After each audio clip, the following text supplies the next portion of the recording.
ഈശോ മിശിഹായ്ക്ക് സ്തുതിയായിരിക്കട്ടെ. ഈശോയിൽ ഇത്രയും പ്രിയപ്പെട്ട കുവൈറ്റ് ജീസസ് യൂത്ത്, ഒത്തിരി സന്തോഷത്തോടെ നിങ്ങളുടെ സന്തോഷത്തിൽ ഞാനും ചേരുകയാണ്. നമുക്കൊരുമിച്ച് ദൈവത്തിന് നന്ദി പറയാം.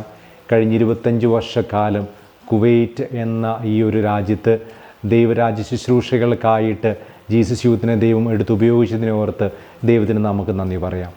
ഈ ഒരു മാസത്തെ ചിന്തയ്ക്കായിട്ട് നമ്മൾ ദൈവവചനം എന്ന ഒരു തീമാണല്ലോ എടുത്തിരിക്കുന്നത്. വിശുദ്ധ ലൂക്കായുടെ സുവിശേഷത്തിൽ അധ്യായം 10 നമ്മൾ വായിക്കുന്നുണ്ട്. മാർത്തായുടെ ഇൻവിറ്റേഷൻ കിട്ടി. മാർത്തായുടെയും മറിയത്തിൻ്റെയും ലാസറിൻ്റെയും ഭവനത്തിലേക്ക് ഈശോ കടന്നു ചെന്നപ്പോൾ മാർത്ത ഈശോയ്ക്ക് ഭക്ഷണമൊക്കെ ഉണ്ടാക്കുന്നതിൽ തിരക്കിലായിരുന്നു. എന്നാൽ മറിയത്തെക്കുറിച്ച് വചനം ഇങ്ങനെയാണ് പറയുന്നത്. അവൾക്ക് മറിയം എന്നു പേരായ ഒരു സഹോദരി ഉണ്ടായിരുന്നു. അവൾ കർത്താവിൻ്റെ വചനങ്ങൾ കേട്ടുകൊണ്ട് അവൻ്റെ പാദത്തെങ്കിൽ ഇരുന്നു. നമുക്ക് ആ മറിയത്തേക്കൊന്ന് നോക്കാം. മറിയം അങ്ങ് ആകുലപ്പെട്ട് അതും ഇതും ചെയ്യാനൊന്നും പോകുന്നില്ല. വചനങ്ങൾ കേട്ട് ഈശോയുടെ പാദത്തെങ്കിൽ ഇരിക്കുന്ന മറിയം, ഇത് നമുക്കൊരു മാതൃകയല്ലേ? ഒരുപാട് തിരക്കുകളിൽപ്പെട്ടവരാണ് നമ്മളൊക്കെ. ഈ ഒരു മറിയത്തിൻ്റെ മനോഭാവമല്ലേ നമുക്കുണ്ടാകേണ്ടത്? എല്ലാ ദിവസവും രാവിലെ ദിവസം തുടങ്ങുമ്പോൾ ഈ ഒരു മനോഭാവത്തോടെ നമുക്ക് തുടങ്ങാൻ സാധിക്കട്ടെ. ഒരു സ്വല്പ സമയം ഈശോയുടെ പാദത്തെങ്കിലിരുന്ന് വചനം കേൾക്കാൻ, വചനം ശ്രവിക്കുവാൻ നമുക്ക് സാധിക്കുമാറാകട്ടെ. ഈശോ മറിയത്തെക്കുറിച്ച് പിന്നീട് ഇങ്ങനെയാണ് പറയുന്നത്.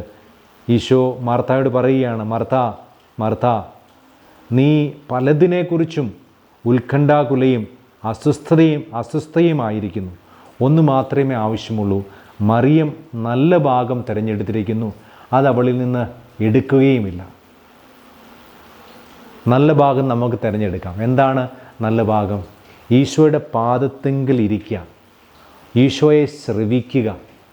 പ്രിയപ്പെട്ടവരെ, നമുക്ക് വേണം ഇങ്ങനെ ചിന്തിക്കാം. നമ്മൾ ശ്രവിക്കുന്നതും നമ്മൾ സംസാരിക്കുന്നതുമായിട്ട് അഭേദ്യമായൊരു ബന്ധമുണ്ട്. നമ്മൾ ശ്രവിക്കുന്നതാണ് നമ്മൾ സംസാരിക്കുന്നത്. നമ്മുടെ കൊച്ചുനാളുകളിൽ എങ്ങനെയാണ് മാതൃഭാഷ നമ്മൾ പഠിച്ചത്? നമ്മൾ കേട്ടു, നമ്മുടെ അപ്പനും അമ്മയും സഹോദരനും സഹോദരിയൊക്കെ സംസാരിക്കുന്നത് ഭാഷ കേട്ട് ആ ഭാഷ നമ്മൾ പഠിച്ചു. മലയാളം പഠിക്കാൻ നമ്മളാരും നമ്മുടെ നാളിൽ ഒരു ട്യൂഷൻ ക്ലാസ്സിലൊന്നും പോയില്ല. നമ്മുടെ മാതാപിതാക്കൾ സംസാരിക്കുന്ന ഭാഷ നമ്മൾ പഠിച്ചു, കേട്ടത് നമ്മൾ സംസാരിച്ചു. എല്ലാ ദിവസവും ദൈവത്തിൻ്റെ സ്വരം നമ്മൾ കേൾക്കുകയാണെങ്കിൽ നമ്മൾ ആ ദൈവത്തിൻ്റെ ഭാഷ സംസാരിക്കാൻ തുടങ്ങും. അല്ലെങ്കിൽ ദൈവത്തിൻ്റെ ചിന്ത നമ്മളിലേക്ക് വരും. നമ്മൾ കേൾക്കുന്നത് നമ്മുടെ സംസാരമാകുന്നു, നമ്മുടെ കേൾക്കുന്നത് നമ്മുടെ എക്സ്പ്രഷൻ ആകുന്നു, നമ്മുടെ കേൾക്കുന്നത് നമ്മുടെ സ്വഭാവത്തിൻ്റെ ഭാഗമായി തീരുകയാണ്. അപ്പോൾ നമ്മൾ ഈ ലോകത്തിൽ ഒരുപാട് നെഗറ്റീവ് ന്യൂസ്, അല്ലെങ്കിൽ ഈ ലോകത്തിൽ നമ്മൾ ഒരുപാട് ഇൻഫീരിയർ ന്യൂസ് എല്ലാ ദിവസവും ശ്രവിക്കുന്നവരാണ്. നമ്മുടെ ന്യൂസ് ചാനൽ സ്വിച്ച് ഓൺ ചെയ്താലും ന്യൂസ് പേപ്പറുകൾ എടുത്താലൊക്കെ ഒത്തിരി ഇൻഫീരിയർ ന്യൂസ്, നമ്മുടെ സംസാരത്തിൽ തന്നെ ഒരുപാട് ഇൻഫീരിയർ ന്യൂസ് എപ്പോഴും വരുന്നു. എന്നാൽ ദൈവത്തിൻ്റെ വചനം കേൾക്കുന്ന ഒരു വ്യക്തി എല്ലാ ദിവസവും ഒരു സ്വല്പ സമയം വചനം വായിച്ച് ധ്യാനിച്ച് പഠിക്കുന്ന വ്യക്തി ദൈവസ്വരം കേൾക്കും. അവൻ്റെ ജീവിതത്തിൽ, അവളുടെ ജീവിതത്തിൽ അതിനനുസരിച്ചൊരു മാറ്റം, അവൻ്റെ വ്യക്തിത്വത്തിലൊരു മാറ്റം ഉണ്ടാവും. റോമാലേഖനം 12:2 വചനം നമ്മളോട് ഇങ്ങനെ പറയുന്നുണ്ട്, നിങ്ങൾ ലോകത്തിന് അനുരൂപരായി ജീവിക്കരുത്. നമ്മൾ ലോകത്തെ മാത്രം ശ്രവിക്കുന്ന വ്യക്തികളാണെങ്കിൽ നമ്മൾ ലോകത്തിന് അനുരൂപരായി പോകും. അതുകൊണ്ടാണ് ദൈവത്തിൻ്റെ വചനം ശ്രവിക്കാൻ നമുക്ക് സമയം മാറ്റി വെക്കണം. നമ്മുടെ മൂവ്മെൻറ്റിൻ്റെ ഒരു പില്ലറാണല്ലോ ദൈവവചനം. അതുകൊണ്ട് നമുക്കൊന്ന് ചിന്തിക്കാം, ഈ ഒരു ജൂബിലിയുടെ ഒരു സമയത്ത് എൻ്റെ ജീവിതത്തിൽ ദൈവവചനത്തിന് എന്ത് സ്ഥാനമുണ്ട്? ഈശോ ഒരു സമയത്ത് വിശുദ്ധ മത്തായിയുടെ സുവിശേഷം 22:29 വാക്യത്തിൽ ഇങ്ങനെ പറയുന്നുണ്ട്. പരിസേയരോടൊക്കെ സംസാരിക്കുമ്പോൾ പറയുന്നുണ്ട്, are you not in error because you neither know the scripture nor know the power of God. നിങ്ങൾക്ക് ദൈവത്തിൻ്റെ വചനം അറിയാത്തത് കൊണ്ടല്ലേ നിങ്ങൾക്ക് തെറ്റുപറ്റുന്നത്. ദൈവത്തിൻ്റെ വചനവും ദൈവത്തിൻ്റെ ശക്തിയും, ദൈവത്തിൻ്റെ വചനം ഈശോ, ദൈവത്തിൻ്റെ ശക്തി പരിശുദ്ധാത്മാവ്. ആ ഒരു വചനം നമ്മൾ എങ്ങനെ പറയാം? ദൈവവചനം നമ്മളിലില്ലെങ്കിൽ ദൈവത്തിൻ്റെ പരിശുദ്ധാത്മാവിൻ്റെ ശക്തി നമ്മളിൽ ഇല്ലെങ്കിൽ നമ്മുടെ ചിന്തകളിൽ നമ്മൾ തെറ്റിപ്പോവും, നമ്മുടെ സംസാരത്തിൽ നമ്മൾ തെറ്റിപ്പോവും, നമ്മുടെ ചോയ്സസിൽ നമ്മളെടുക്കുന്ന തീരുമാനങ്ങളിൽ നമ്മൾ തെറ്റിപ്പോവും. അതുകൊണ്ട് പ്രിയപ്പെട്ട സഹോദരി സഹോദരന്മാരെ, ഒരിക്കലൂടെ ദൈവവചനത്തിലേക്ക് തിരിച്ചു വരാനായിട്ട് നമുക്ക് ശ്രമിക്കാം.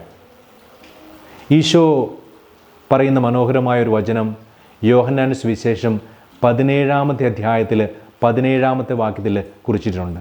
എളുപ്പമുള്ളൊരു വചനമാണ് ഓർത്തിരിക്കാൻ. യോഹന്നാൻ 17:17 വചനം ഇങ്ങനെയാണ്.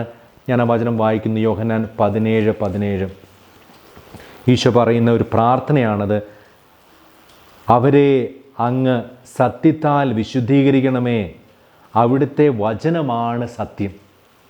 ഈശോ പിതാവിനോട് പറയാണ്, അപ്പാ എൻ്റെ ഈ ശിഷ്യന്മാരെ അങ്ങ് സത്യത്തിൽ വിശുദ്ധീകരിക്കണമേ. എന്താണ് സത്യമെന്നും പിന്നീട് ഈശോ പറയാണ്, അങ്ങയുടെ വചനമാണല്ലോ സത്യം. രണ്ട് കാര്യങ്ങൾ നമുക്കവിടെ ഓർക്കാം. നമ്മൾ ദൈവത്തിൻ്റെ വചനം വായിച്ച് ധ്യാനിച്ച് പഠിക്കുമ്പോൾ അത് നമ്മളെ വിശുദ്ധീകരിക്കുകയാണ്. അത് വിശുദ്ധീകരിക്കും നമ്മളെ, അത് വിശുദ്ധീകരിക്കും. It consecrates us, sanctifies us. Then second thought, ദൈവത്തിൻ്റെ വചനം സത്യമാണ്. ഇന്ന് ലോകത്തിൽ ഒരുപാട് പേര് ചോദിക്കുന്നൊരു ചോദ്യമാണ്, എന്താണ് സത്യം? ഈശോയെ ഇൻട്രോഗേറ്റ് ചെയ്ത പോൺഷ്യസ് പൈലറ്റ് ചോദിച്ച ചോദ്യമാണ്, വാട്ട് ഈസ് ട്രൂത്ത്? ഈശോ അതിനുള്ള ഉത്തരം പറയുകയാണ്, എന്താണ് സത്യം? ദൈവത്തിൻ്റെ വചനം, ഈ ബൈബിൾ സത്യമാണ്. സത്യവേദ പുസ്തകമെന്നല്ലേ നമ്മൾ മലയാളത്തിൽ പറയുന്നത്. അതായത് ഈ വചനം നമ്മൾ എന്നും വായിച്ച് ധ്യാനിച്ച് പഠിക്കുകയാണെങ്കിൽ ഇത് നമ്മളെ വിശുദ്ധീകരിക്കുന്നു. രണ്ട്, നമ്മളെ സത്യത്തിൻ്റെ മാർഗത്തിൽ നയിക്കും. നമ്മൾ ഒരിക്കലും അസത്യത്തിലേക്ക് വീണു പോവുകയില്ല. ഈശോ പിശാചിനെ വിളിക്കുന്നത് നുണയൻ്റെ പിതാവെന്നാണ്. Satan is the father of lies. God's word is the truth. Jesus is the truth. John 14:6, His word is the truth. ഈ വചനം നമ്മൾ വായിക്കണം. ഒരുപാട് പുസ്തകങ്ങൾ വായിച്ചിട്ടുള്ളവരാണ് നമ്മൾ. മറ്റു പലതും വായിക്കാൻ നമ്മൾ ഒരുപാട് സമയം മാറ്റി വെച്ചിട്ടുണ്ട്. വചനം വായിക്കുന്നുണ്ടോ? പ്രിയപ്പെട്ടവരെ, നമ്മളിങ്ങനെ പറയാറില്ലേ, an apple a day keeps the doctor away. കേട്ടിട്ടില്ലേ? എന്നാൽ a chapter in the Bible a day will keep the devil away. സാത്താനെ നമ്മുടെ ജീവിതത്തിൽ നിന്ന് മാറ്റി നിർത്താനുള്ള വഴി വചനമുണ്ടാവുക എന്നാണ്. ജെയിംസ് 4:7 യാക്കോബ് ശ്ലീഹായുടെ 4-ാമത്തെ അധ്യായം 7-ാമത്തെ ഭാഗത്തിൽ വചനം നമ്മളോട് ഇങ്ങനെ പറയുന്നുണ്ട്, resist the devil, he will flee from you. ചെറുത്തു നിൽക്കുവാൻ അവൻ ഓടിപ്പോവും. ഈശോ എങ്ങനെയാണ് പിശാചിനെ ചെറുത്തത്? വചനം വെച്ചത്. അതായത് നമ്മുടെ ഉള്ളിൽ വചനമുണ്ടെങ്കിൽ നമുക്ക് സാത്താനെ ചെറുത്തു നിൽക്കാനായിട്ട് സാധിക്കും. ഒരിക്കലൂടെ ഈ ഒരു സമയത്ത് നമുക്ക് വചനത്തിലേക്ക് തിരിച്ചു വരാം. ഒരു ദിവസം 4 ചാപ്റ്റർ വെച്ച് വായിച്ചാൽ 1 വർഷം കൊണ്ട് നമുക്ക് മൊത്തം ബൈബിൾ വായിച്ചു തീർക്കാം. സഹോദര സഹോദരി, എത്ര വർഷം മുമ്പാണ് താങ്കൾ ഈശോയെ കണ്ടുമുട്ടിയത്? ഈശോയെ കണ്ടുമുട്ടിയിട്ട് എത്ര വർഷം കഴിഞ്ഞു? ഇന്ന് നിങ്ങൾക്ക് എത്ര വയസ്സുണ്ടെന്ന് ചിന്തിച്ചേ. ചിലപ്പോൾ 40 വയസ്സായി കാണും, ചിലപ്പോൾ 50 വയസ്സായി കാണാം. എത്ര വയസ്സുണ്ടോ? ഇനി നമ്മൾ എത്ര വർഷം കൂടി ഈ ലോകത്ത് ജീവിക്കാൻ നമുക്ക് അറിയത്തില്ല. ഒന്ന് ചിന്തിച്ചേ. എൻ്റെ ജീവിതത്തിൽ ഇതുവരെ ഞാൻ മുഴുവൻ ബൈബിൾ ഒരു തവണയെങ്കിലും വായിച്ചിട്ടുണ്ടോ? ഈ ഒരു ജൂബിലിയുടെ സമയത്ത് ഒരുപക്ഷെ നമുക്ക് എടുക്കാവുന്ന ഏറ്റവും നല്ല ഒരു തീരുമാനം ഇതായിരിക്കും, ഈ ഒരു വർഷം എനിക്ക് വചനം വായിക്കണം, മൊത്തം ബൈബിളൊന്ന് വായിച്ച് തീർക്കണം. നമുക്കൊരു വർഷം കൂടെ ദൈവം തരും.